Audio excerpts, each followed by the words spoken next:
straight or heterosexual marriage any different or any less than it was before. So I don't really understand like what the big deal is, and I think it's just plain old homophobia.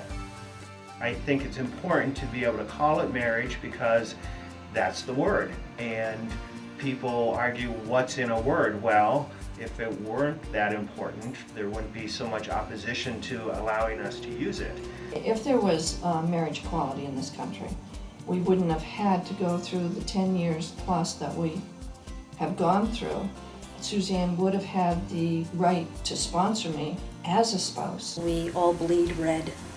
You know, we all pay our taxes, go to work every day, want a good life for ourselves and our children if we choose to have any. We want the world to be peaceful. I mean, we all basically want the same things out of life. Marriage is a social construct. Marriage is what we as a society says it is. We need to have a living word for living people. That marriage as it was 1,000 years ago is really very different than it is today. People get married for all kinds of reasons, because they want to have kids, because they don't want to have kids for convenience, because they love each other. Being parents, being aunts, being uncles, that's what marriage is to me. Marriage is just how you create a family out of two separate families.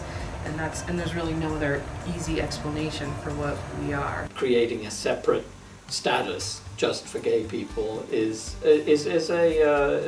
is clearly second class, and ultimately it has to be resolved. We are Americans. We are your friends. We are your sisters. We are your mothers. We are the same as everyone who exists in this particular social climate. Life in the 2000s is different than it was even 50 years ago.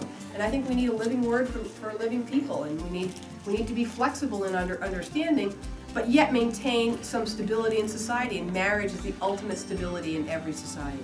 We do have all the rights and all the responsibilities. It's only fair that we get the word too, so that Brittany doesn't have to explain to her friends, oh, these are my two parents, but they're not married, they're in a civil union. Well, what does that mean? Well, it's the same thing as marriage, only it's between two men or two women. Why not just say it's a marriage, these are my two dads, and let's go play.